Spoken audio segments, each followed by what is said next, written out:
What's going on, everybody? Thanks for tuning in as we continue to go around the NFL, little free agency roundup, going division by division. We've covered the AFC. Each divisional video is on the channel if you'd like to check those out. Continuing on with the NFC, we've got the NFC North today, so we'll be doing a free agent. If trades are involved as well, we'll include those. Breakdown as it pertains to each depth chart in this division and what the fantasy fallout might mean. So if you like what you see in here, just ask that you like and subscribe the video. Appreciate it. Let's get right into it. We'll start with the Bears, the team that is on the clock in the NFL draft, but primarily talking about what they've done so far in free agency. A lot of turnover here, Will. Your initial Yeah. thoughts? Well, we see, Deontay Foreman, out the door. I'm gonna start with the backfield, I guess. Deontay Foreman not re-signed. They did still have Roshan Johnson and Khalil Herbert, but they do bring in DeAndre Swift on a $24 million deal for 3 years. Definitely hurting the Roshan Johnson truthers out there. I would imagine that they bring Swift in with such a large deal for, he's going to be getting a lot of those snaps. I do like this for Swift, just because the offense may not be as good as Philadelphia, but the something with the goal line opportunities just weren't there with the tush push with Jalen Hurts being such a prominent, part of that offense. So I do think he'll get more opportunities for the end zone. The question is, does he lose backfield touches to Khalil Herbert and Roshan Johnson more than he did with Kenny Gainwell? So that is sort of the up in the air thought. I think they're not going to give him this much money if they're going to use him sparingly. I think he'll be, 200 carry type player with anywhere from, 40 to 50 receptions. So maybe not, bell cow usage, because I don't think that's in Swift's, repertoire, but I do think he'll get more end zone looks. And with, we're all assuming Caleb Williams being the first pick, I do imagine that offense he'll come in right away, and that offense should, we should expect it to be able to perform with all the hype that Williams is getting. So I That's like the that for, expectation. yep.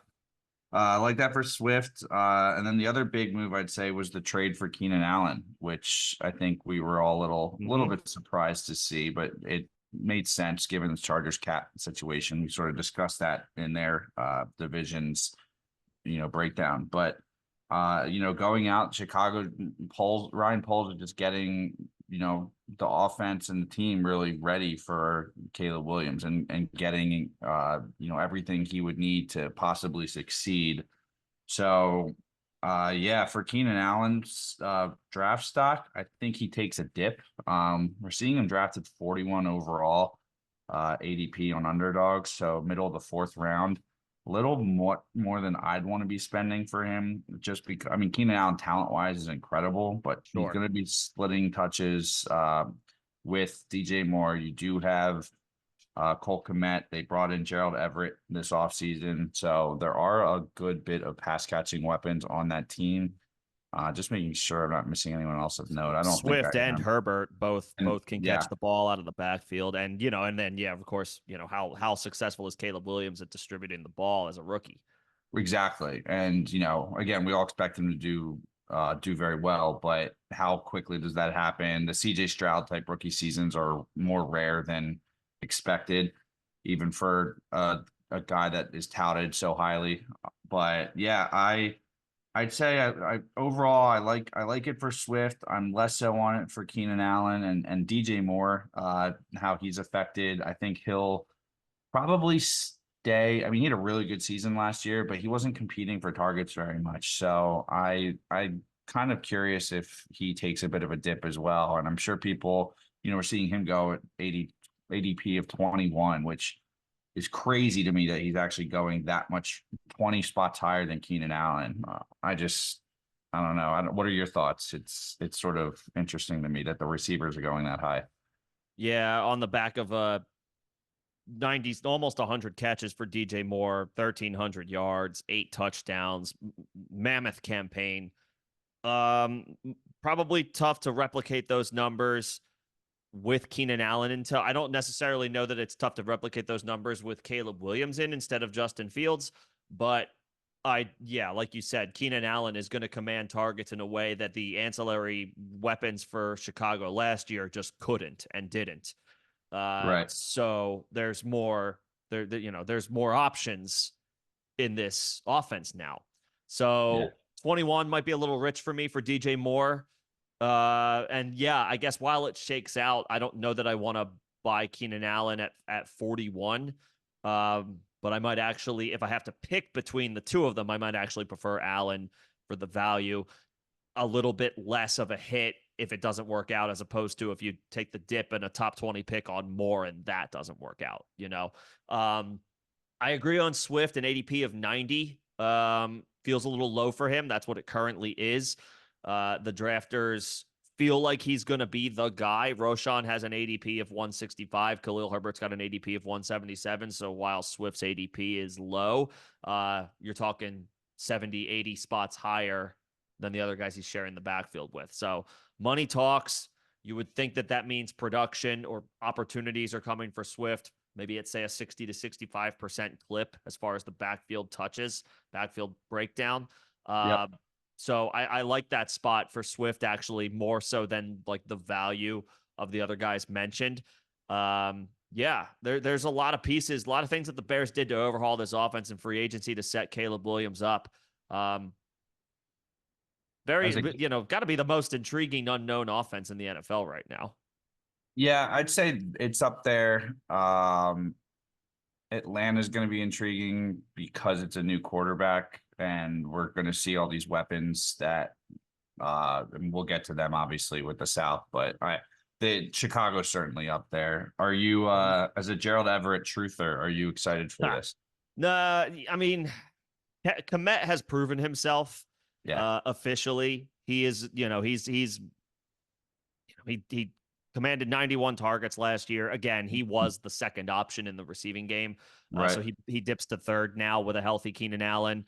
But I mean, 73 catches, 700 yards in an offense that many people considered inconsistent and difficult to trust at times. That's pretty good for Cole Kmet. I think Everett is officially relegated to depth, veteran depth at the position, and a guy who could fill in as a spot option here and there. That's about it. Yep, I agree. So moving on, Detroit, little quiet this offseason, but we've seen them, they just went to the NFC Championship, nearly won the damn thing. So I don't think, too much was needed, really. This team's young. They have Jared Goff under contract. So what do you think about Detroit's free agency so far? Yeah, I guess I feel like they've been a little bit busier on defense, not necessarily on offense. True. Fantasy wise, yeah, you're Right. correct. Yeah, right. So, not as much for fantasy purposes to discuss here. They bring Donovan Peoples-Jones back. Head coach Dan Campbell is on record saying he's expecting Jamison Williams to take another step forward in his development as a third-year pro now, seemingly with a normal offseason. We'll see. Hopefully it remains that way. They lose a piece on the offensive line in Jonah Jackson, but they've got elite options at multiple spots on that line. It's incredibly strong. Yeah, I mean, much of the same here. All of the pieces are still in place. The guys that you expect to have high ADPs have high ADPs. Amon-Ra is a top 10 pick. Jahmyr Gibbs is going to be, depending on the scoring, at least right now, a top 12 pick. Maybe the hype on him dies down a little bit for any one reason or another. But yeah, there's high octane options in this offense. Sam Laporta is currently, as of right now, even in redraft leagues, being drafted as the tight end one. That's a conversation for, I guess, another time, another opportunity. Quiet on the Detroit front in free agency, but that doesn't mean that we don't expect this team to remain, as a holdover from last year, a juggernaut for fantasy. High end options across the board. Yep. I think the fact that they retain these guys is just, go another year under the offense playing together. Gibbs will go into a second year. Like you said, Jameson Williams. So, not much to add as far as free agency with Detroit, but not that's for this case, good news for those, I'd say for those pieces. Sure. I mean, Josh Reynolds could return. He was a Yeah. starter for a good amount of the year last year. They could bring Uh-huh. him back. And he had some good moments on that team. So I wouldn't be surprised to see that. Sure. He's currently being drafted at it's at the end of the draft, 237. But if you're looking for a random dart throw for a veteran wide receiver, something to think about. But that's about it. There's not a ton to talk about with the Detroit Lions here, and that's not necessarily a bad thing for them. Yeah, they officially have expectations to win, and the pieces that they need to do that are already in place. Not much to go over here. So I think with that we can kind of just keep it moving and Yep. jump over to the Packers, who do have a significant thing to talk about here. The Packers, not usually a team that dip into free agency, but they did in a big way this year. Yeah, we're not used to seeing them involved in some of these big moves, especially a splashy move going out and getting Josh Jacobs, 48 million over 4 years, just mammoth contract. Guy's still, under, I think he's 26, right? So he maybe 27. I might have that. Yeah, Jacobs is 26. 26, yeah. So still we'll see how much he has left in the tank, but he's definitely not at the end of his career yet. And certainly Green Bay doesn't think so with that amount of money they gave him. So he's going to come in. They did re-sign AJ Dillon, pretty low amount, but I do expect Josh Jacobs to be the bell cow here, with Dillon there mostly as depth. They, had some changes to the offensive line. Couple Bakhtiari, but he was hurt, so I don't think that's too much of a difference. And then the other big move going on getting Xavier McKinney, but fantasy wise, that's really not too relevant to analyze. So what do you think about the Jacobs move? I like it for him. I'm going to be targeting him, I think, in drafts. I believe he's going in the end of the second, if I'm not mistaken. Is that still no, sorry, end of the third. His ADP is at 38, but I think that is climbing since the beginning of the offseason, prior to when he actually signed with the Packers. So ADP of 38, but one of those situations where if you were drafting today, if you were putting a best ball team together today, you probably need to take him 10 spots higher than that if you actually want him. Yeah, we'll see where that ADP settles in then. But where he's going now, I think it will climb though. Okay. Wheels up. That said, wheels up for Josh Jacobs this season. Sure. One thing to note, I guess I would say this is maybe more of a dynasty thing than a redraft thing. He is approaching. He cleared this year 1,500 career touches, and more specifically 1,300 career carries. So he has handled a significant workload thus far, and still only being 26 years old. That is a lot of touches. He's proven to be a pretty durable guy. Missed a little bit of time last year, but he's proven to be a pretty durable guy, all things considered. He plays through injuries, that type of guy. This year, wheels up. Probably next year, very strong too. It'll be that third year where you really the questions will start to come in as far as career workload and wear and tear and all of that. But for right now, the Packers traditionally run the ball well. This is a great opportunity, great scenario for him. Yeah, no, I agree. I'm excited for Jacobs.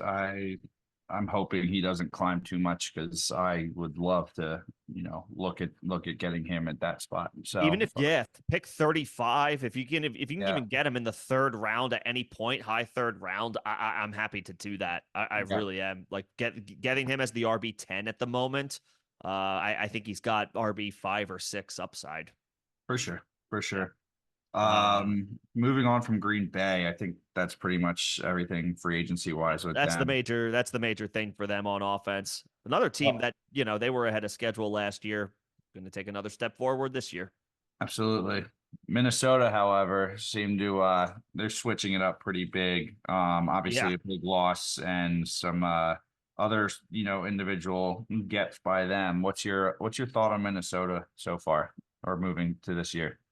This is going to look incredibly different, right? The big one, of course, is Kirk Cousins moves on to Atlanta in free agency. They bring in Sam Darnold as an option for them, right? Right. Moving for this year, just an option on a 1 year deal. The backfield's going to look different. The starter Alexander Madison moves on to Vegas. They bring in Aaron Jones, the guy who presumably lost his job to Josh Jacobs in Green Bay. Aaron Yeah. Jones gets another page in his career with the Minnesota Vikings. And then a couple of other ancillary pieces. KJ Osborne moves on. For what it's worth, their entire quarterback room is going to look differently because Josh Dobbs also moves on. This is a team that is, I guess, they're in a weird spot looking to turn the page toward the future, but also they have to keep one eye on the present because they have the best receiver or one of the best receivers in football, Justin Jefferson. Yep. So the Vikings are a very interesting team. In that you figure they're going to be targeting a quarterback with the picks that they've acquired in the form of trades this year. Well, the pick that they acquired this year, they're going to utilize those picks potentially to move up in the draft, get one of the high end options as far as quarterback prospects go this year. And then we can really truly start to analyze what this offense looks like. Yeah. As far as who's, what the future of it looks like and who's throwing the ball to Justin Jefferson and Jordan Addison and TJ Hawkinson. We'll see what his status looks like week one. He suffered a torn ACL late in the season last year. I believe it was a torn ACL. Yep. Late in the season last year. So his timeline might not necessarily be week one friendly. We will see. I guess, as far as free agency here, Darnold will likely be the backup unless they strike out in a big way. So he's a super flex hold only. As for Aaron Jones, he's been an effective runner in Green Bay, a system that has notoriously run the ball well. So on one hand, the Packers do it well, but on the other hand, Aaron Jones has been an effective player, an efficient player his entire career. Missed a decent amount of time last year due to injury. Playoff performance overshadowed that a little bit. Which credit to Aaron Jones, but missed a little bit of time last year. So we'll see on him. I've year in, year out, Aaron Jones has been a guy that I have pulled the trigger on regardless of cost. With an ADP of 67 and the RB 17 off the board, that looks appetizing based off of his body of work. Yeah. But it's a what have you done for me lately type of league, and new situation, not a fully healthy season last year.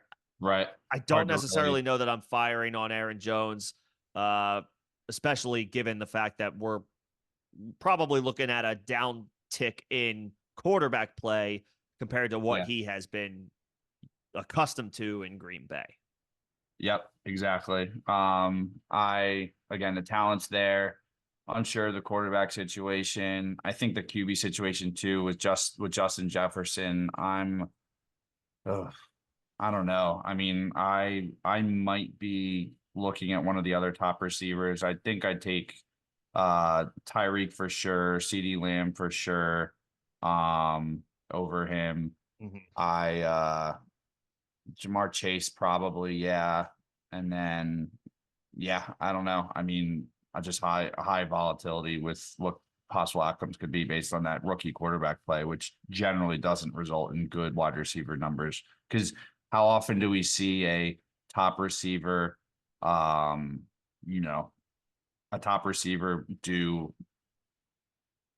like lose their quarterback like that and then have to move to a rookie? It's very rare. Yeah. So it's sort of, I don't say uncharted waters because I'd have to look back and see other instances, but it's generally speaking not a good formula for receiver success in fantasy to have a rookie quarterback. So I'm